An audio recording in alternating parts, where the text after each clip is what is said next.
7 советов, которые я дал бы себе, если бы можно было вернуться лет на 5-7 назад, когда я только начинал вот эту вот историю с рисованием. Я думаю, мои результаты были бы намного интереснее, если бы я знал то, что знаю сейчас.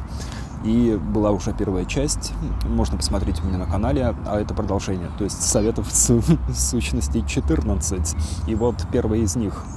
Хотя нет, я сначала прочитаю предыдущие 7. Ну, на самом деле лучше видос, конечно, посмотреть, потому что иначе, может быть, это так выглядит поверхностно, но это дико важно.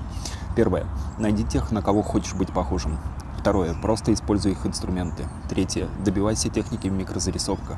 Четвертое. Сложно упрощай, а потом догоняй. Пятое. Демонстрируй результаты. Шестое. Смотри ориентиры не в цифре, а в материальности. И восьмое. Почему-то там есть восьмое. Меняй все. Так вот, первый совет из вот этого второго блока – это изучи возможности инструментов. Это очень интересно, потому что, когда я начинал, я думал, как мне рисовать быстро, просто хорошо. И думал, для этого современный мир придумал современные инструменты, это оптимизация. И я могу научиться рисовать, смотрел там, как китайцы рисуют, там, как американцы рисуют.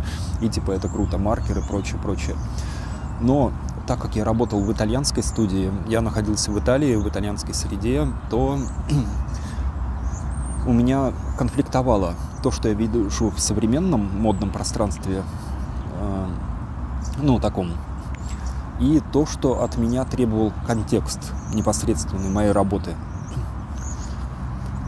А контекст требовал очень большого вовлечения в это все и совершенно другой эстетики, не той эстетики, которую дает современный мир. И пришлось взять перо.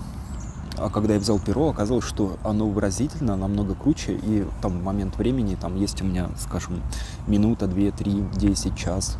Вот оно дает мне результатов намного больше, чем дает, например, линер, или маркер, или ручка, или кисть, или все что угодно. Вот просто перо. Перо, то, чем делали старинные мастера.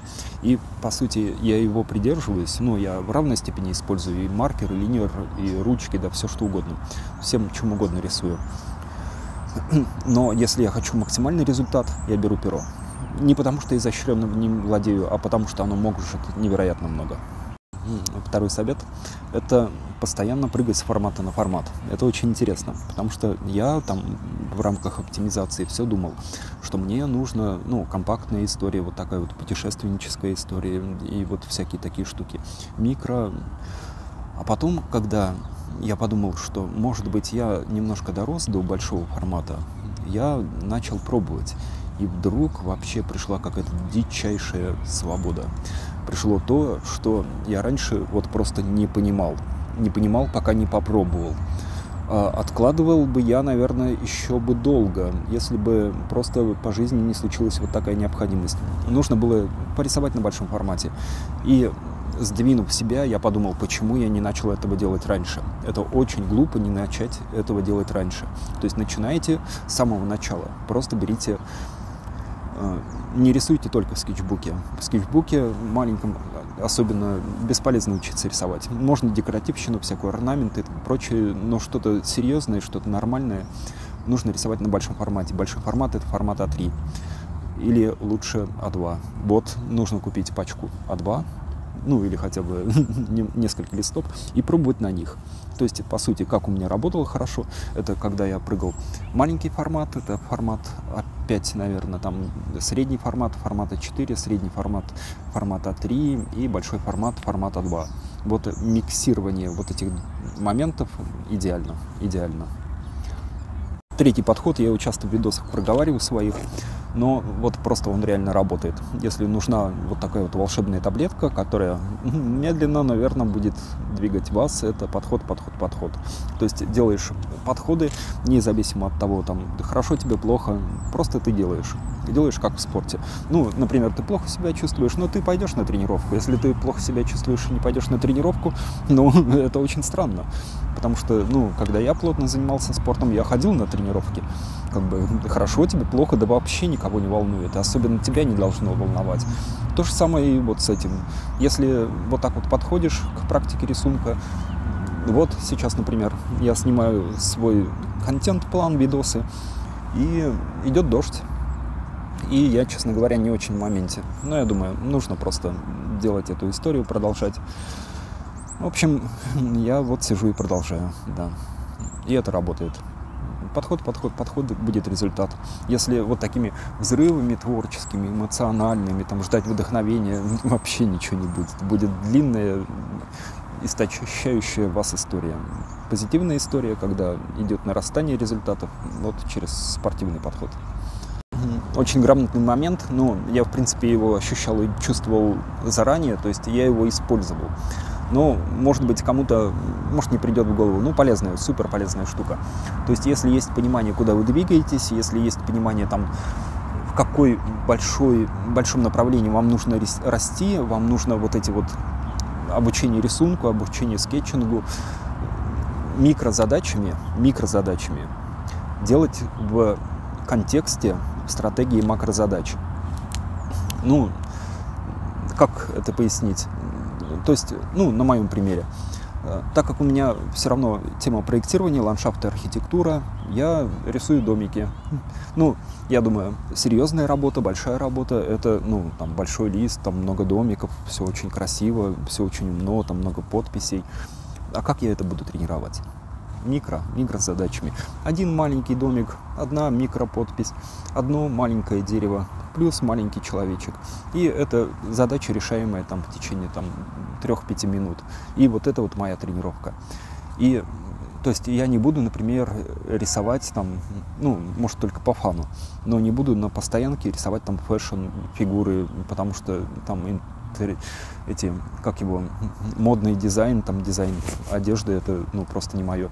Я буду делать свои тренировки в контексте того, что постоянно наращивает мой левел в моем профессиональном отношении. То есть маленькие микрозадачи, они идут в контексте больших задач. И если я так делаю, то постоянно улучшаюсь, и мне норм, да. Еще супер хороший момент, потому что, ну, на морально-волевых, может быть, далеко не уедешь. Ну, там можно. Но спорт, он дает классную тему. Там можно рвануть на соревновательности. И для результатов это используют, и это прекрасно работает. То есть нужно сидеть, смотреть, как делают другие, как двигаются другие, и соревноваться с ними. Не то, что там, типа, как кто круче. Человек не знает об этом, но ты с ним соревнуешься, потому что ты берешь, смотришь на его результаты и изо всех сил его догоняешь. Берешь его моменты, какие-то техники, берешь там его подходы, берешь его там колористические соотношения, берешь, разбираешь, понимаешь, как он строит картинку, берешь это все себе.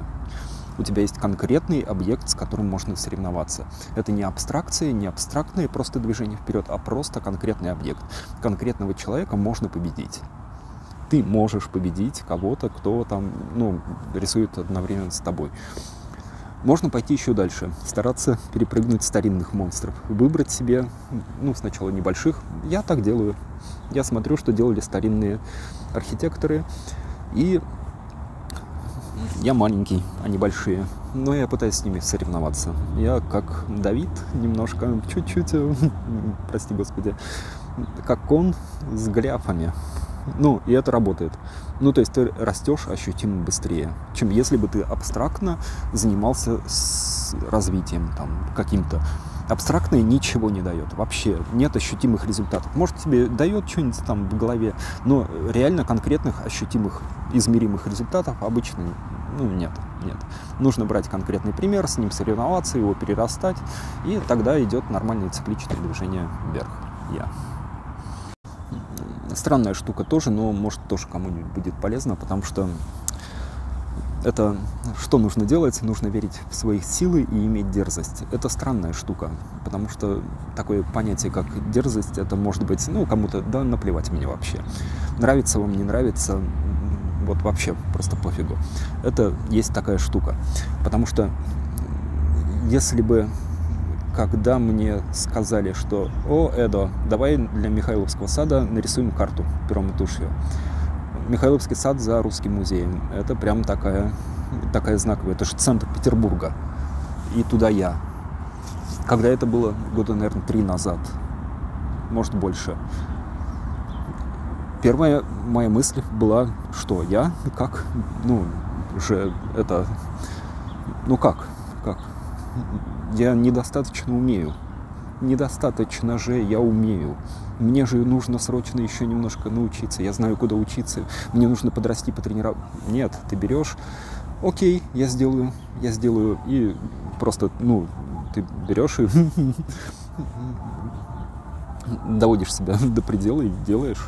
Вот теперь висит там. Заходите в Михайловский сад. Смотрите. Вот.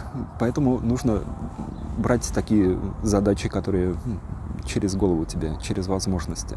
И на них интенсивный рост. Вот. И что, вот тоже важная штука, которую я дал бы себе совет. В принципе, меня жизнь поставила в такие условия. И это очень хорошо. Потому что не ограничивайся той страной, в которой ты живешь. Сейчас все конкурируют со всеми. То есть, там ожидания от человека, ожидания одного человека от другого человека, профессиональное, например, это то, что вот этот первый человек, он видел в интернете. А видел в интернете он уровень всего мира. Поэтому вы там, какой профессионал ни будь, в чем-нибудь, вы конкурируете со всеми в мире. Потому что все всех видят. Потому что средний срез по больнице — это уже там не срез того, что происходит в вашей локальной области, а срез всего вот этого информационного потока, который есть в мире. Поэтому каждый рисующий соревнуется уже со всеми, кто есть в мире. И это странно, это требует интенсивного развития, очень интенсивного. Поэтому, чтобы расти, чтобы прикладывать усилия, чтобы расти намного интенсивнее и лучше, я вот что советую, это идеально. Нужно смотреть, что делают лучшие из тех, кто за границей. Я думаю, это, например, нужно смотреть на США, на Китай, на Европу. Я, например, смотрю на Италию с такими поправками большими на современность и еще логику, как прорастает то, что я знаю, как база итальянская. Рим сделал весь мир.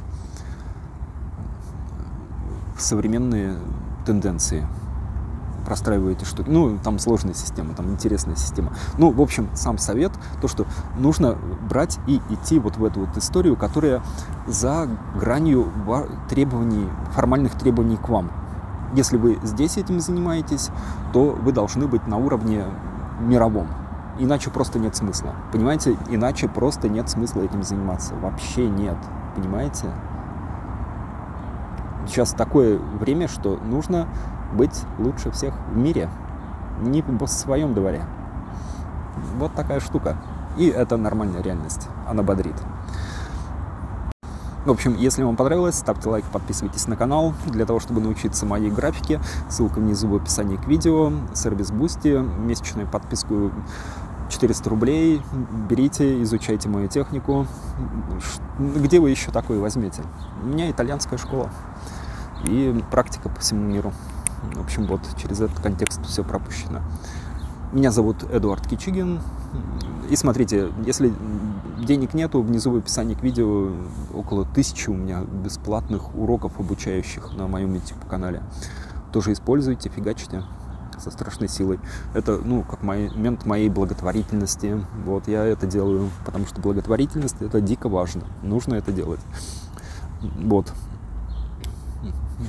Короче, всем хорошего дня. Всем чао-чао. Пока.